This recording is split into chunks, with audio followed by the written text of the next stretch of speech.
In this guide, we are going over the Blackbox Quaker. This is going to be the full guide in Subnautica 2. Before we do get into this guide, make sure to like the video and subscribe to the channel with all notifications on. It really does help with the channel, and it lets us know that you want more content like this.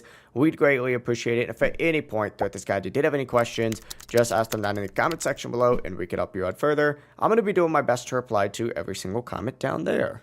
Now we're going to go ahead and start off here at the life pod, and you're looking for a specific wreck.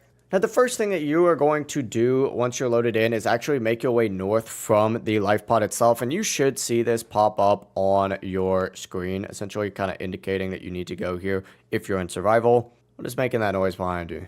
Who is that? Nothing? Got you.